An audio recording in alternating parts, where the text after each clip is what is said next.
But what we've yet to cover is how the real ones are responding to this.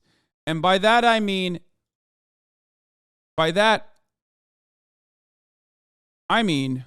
Fox News.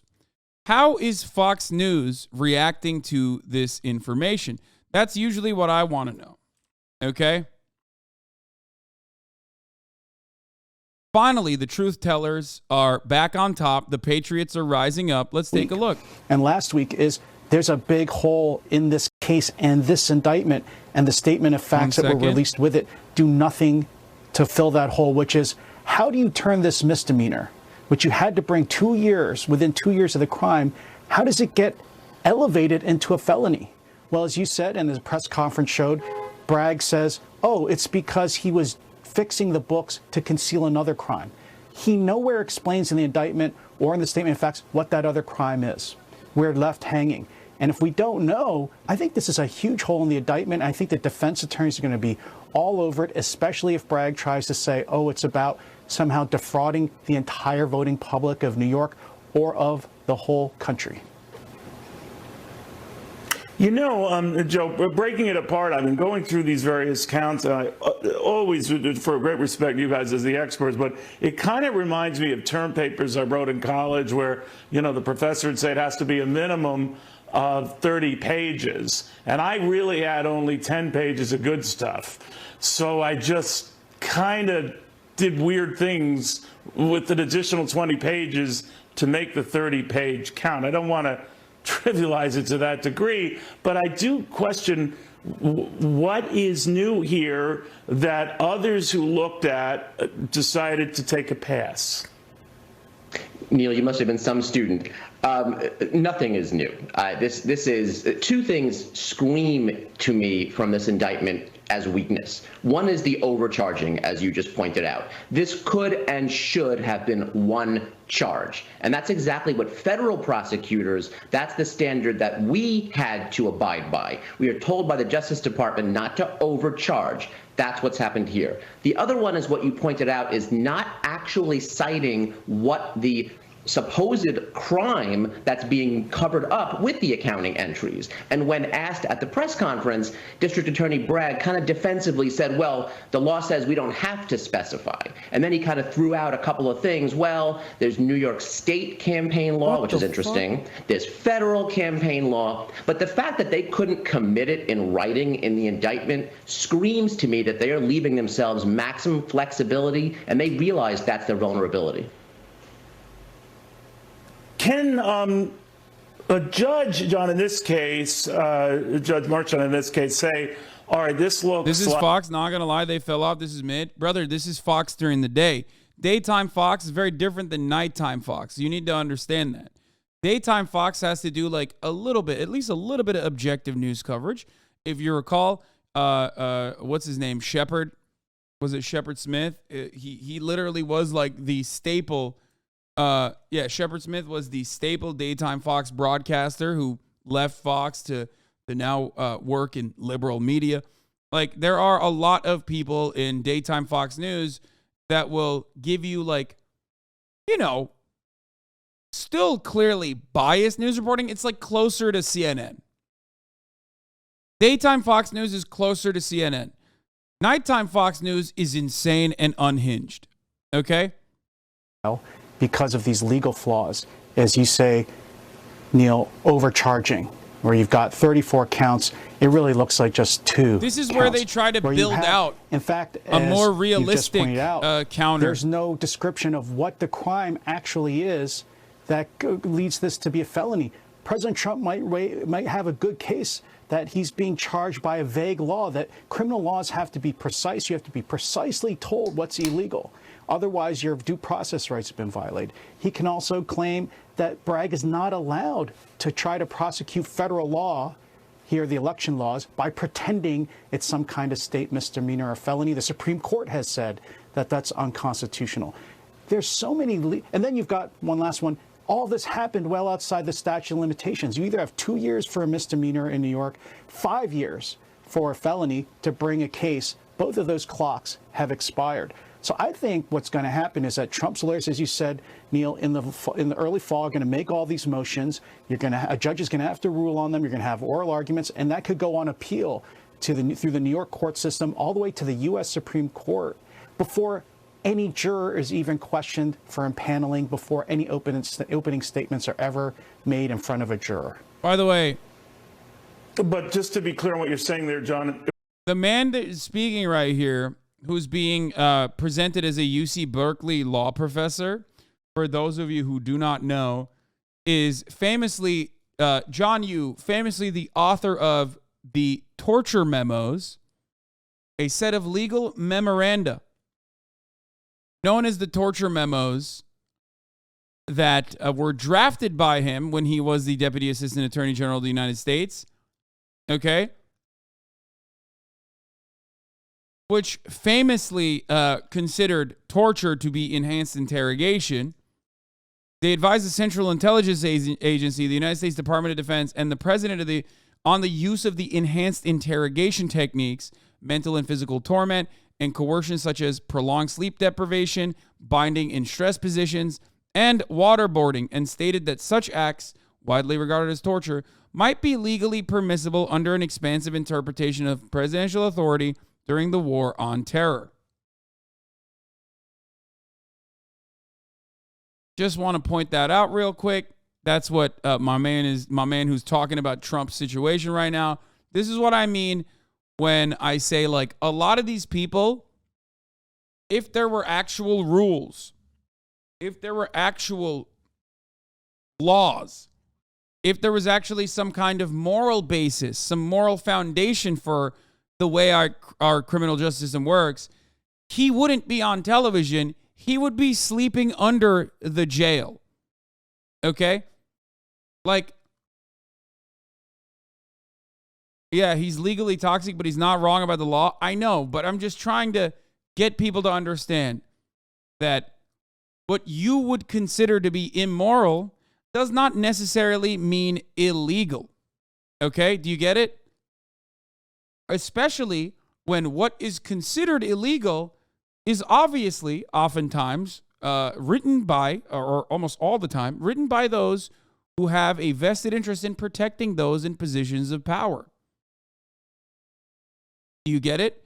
That is the reason why we have to analyze what Donald Trump did on two separate fields. On one, on whether or not it's immoral, and that much is true. It's always immoral. A lot of what Donald Trump has done is immoral, both as the president and as, the fucking, as just like a New York real estate guy.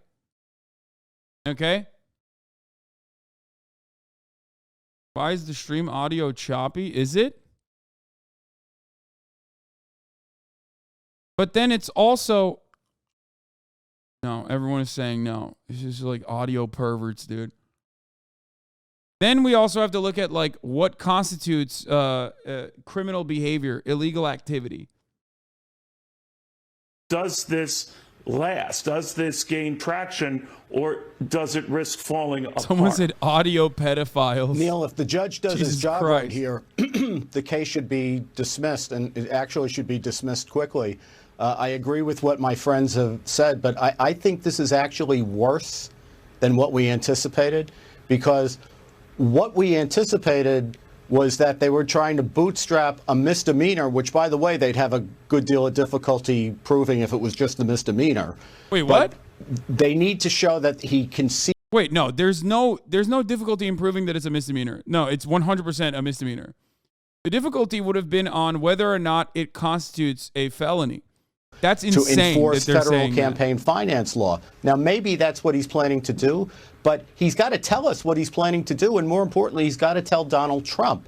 So I think this indictment, even before you get to the statute of limitations and whether he's got jurisdiction to enforce federal law, I would dismiss it on its face because it fails to state a crime. Here, it fails to state a crime 34 times.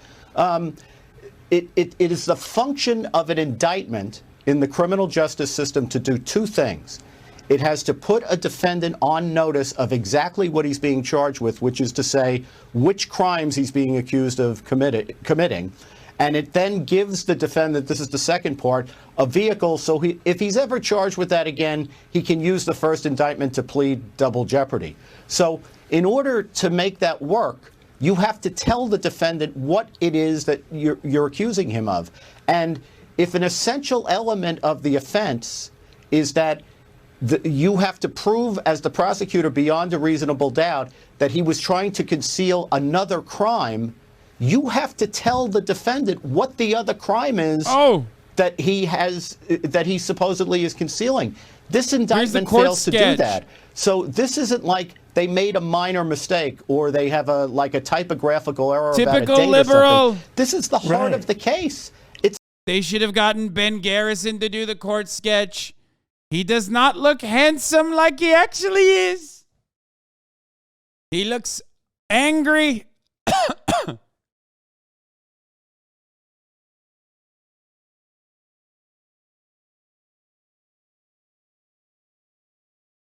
It's bullshit.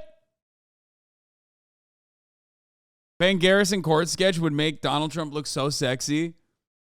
Ben Garrison would give him a hard ass cock as like 13 inches with like pectorals glistening in the sun. You know what I mean? And then literally would write "not guilty" Trump right underneath him. The penis would say hard ass cock on it.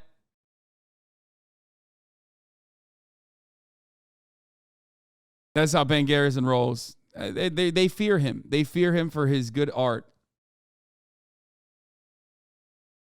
The precedent that could be set here. Well, I think it's a catastrophe if you look at it as a criminal justice matter.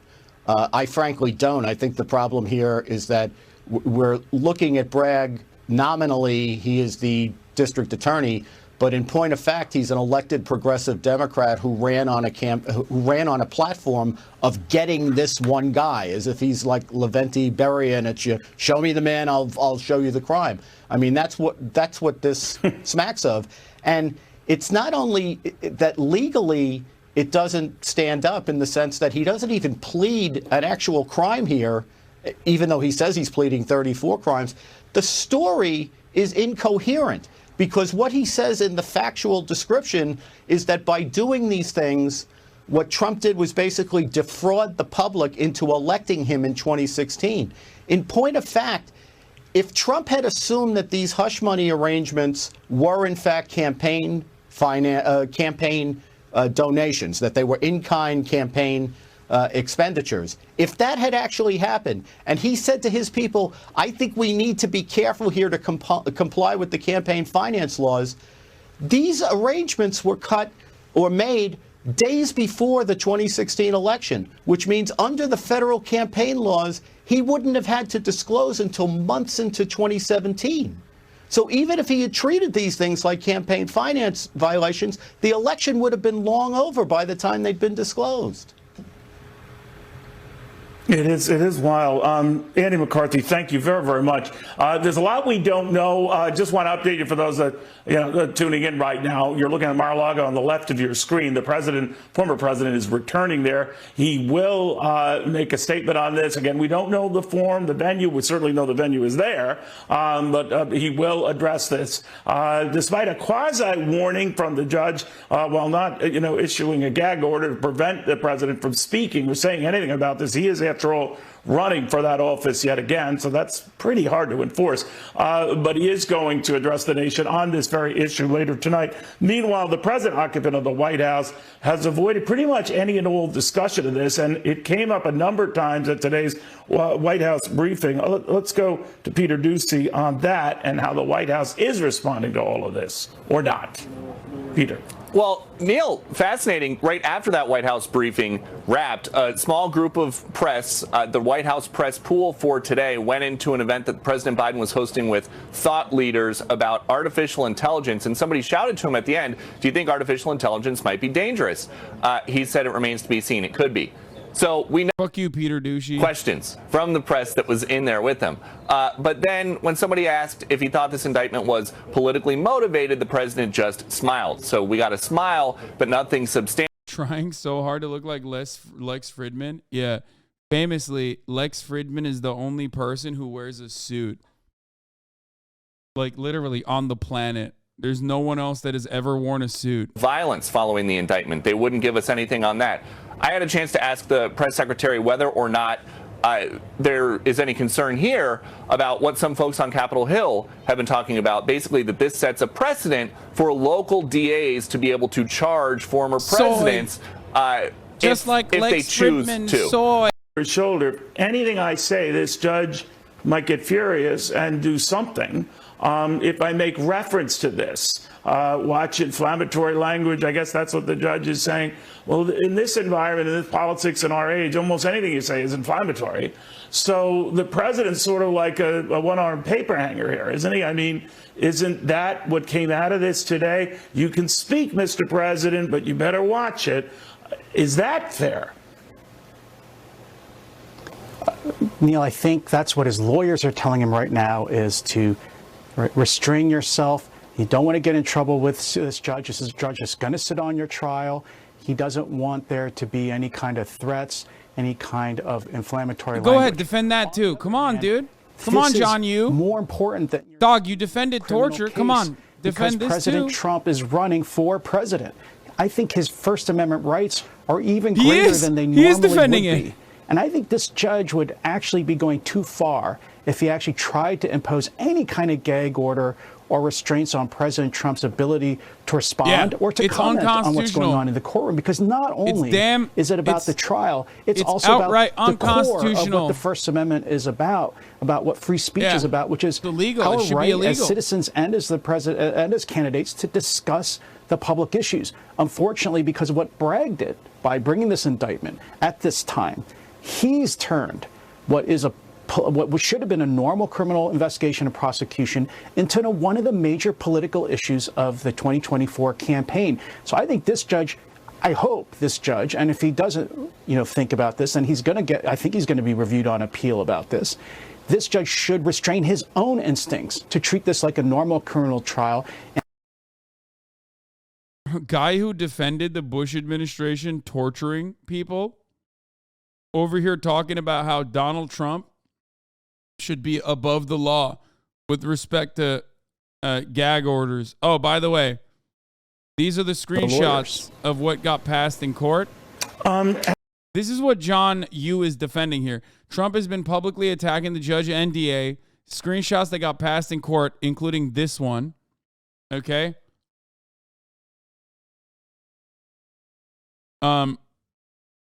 Don't imply violence against a person who can ruin your life before sentencing. Even Young Thug wasn't this stupid. Trump is in a self-snitch and stupid pretrial behavior competition with New York City drill rappers right now. No, he's not. He's actually in a self-snitch competition with Alex Jones. This is Alex Jones behavior. This is literally what Alex Jones did. It's awesome. If this is meant to intimidate him or freeze him in place, what do you think? Well, Neil, I agree with Professor Yoo that I'm glad the judge didn't go down the gag order road, because I think that would have been really borderline unconstitutional and very difficult to enforce, and it would have brought us down a bad path. I think President Trump's going to have to be careful. I mean, I think he will have to think about anything he says through the filter of it's going to be heavily scrutinized, and if someone believes that some kind of his speech can be, turned into something that can be seen as inspiring violence or encouraging rioting, they could run to the judge and say he should be shut down. I think Judge Merchan will try very hard to get over his reputation as being anti-Trump. So I think he probably doesn't want to go down that road either. But again, that would be front and center on my mind as part of Donald Trump's defense team to really try to keep him under control. All right, we're showing the Trump indictment date breakdown here. There are a lot of them, and it goes to 34. But, gentlemen, the way it looks is it really centers on hush money with originally a porn star. But all of a sudden, this is extended into a charge of a broader scheme to pay off yet another woman, a doorman, during the 2016 campaign. Again, I go back to these being business transactions conducted, at the You know what's funny? I'm surprised they haven't likened this to cancel culture yet.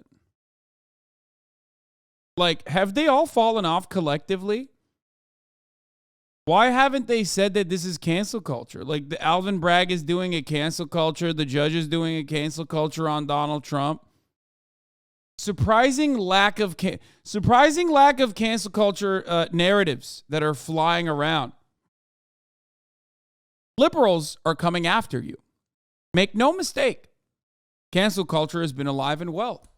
And now it's no longer relegated to liberal arts and academia. Cancel culture is now being utilized by the highest echelons of society.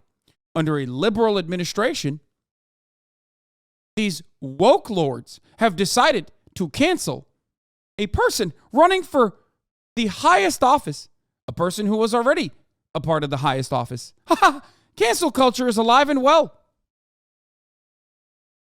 If you want to cancel the top of the hour ad break, however, there are simple methods that you can engage in. Because at the top of the hour, there's a 3-minute ad break. If you no longer want to see those ads, all you need to do is subscribe for $5 or for free with a Twitch Prime. By connecting your Amazon Prime account to your Twitch account, you get one free attempt at canceling the top of the hour ad break. You can also get gifted a sub if you're lucky. There are a bunch of George Soros-backed donators in the chat gifting subs to allow people to cancel the top of the hour ad break. What's going on? Thermal Crap, thank you for the gifted subs. And Swilroy, thank you for the 5 gifted subs as well. Here's the 3-minute ad break now. Oh, they're reading the counts. Hold on.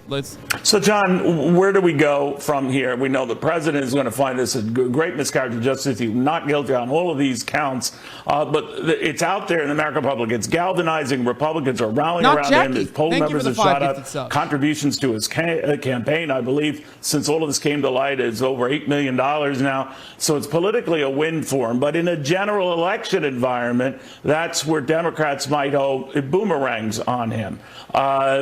Does this, after all you've heard today, measure up to something that could affect a general election? Is it up to the point, the gravitas of that, in the last 30 seconds, that you think yes or no?